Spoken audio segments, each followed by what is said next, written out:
Hali gani ndugu mtazamaji wa Majonzi Filamu? Nikiwa kama mkurugenzi wa Majonzi Filamu, kwa niaba ya wanafamilia Majonzi Filamu, tunasikitika kutangaza kifo cha msanii mwenzetu Bwana Msigwa, anayefahamika kwa jina la Jokneli.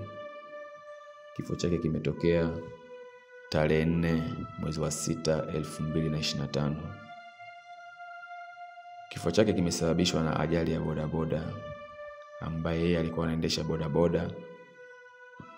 Kwa bahati mbaya zaidi akagongana na bodaboda mwenzake.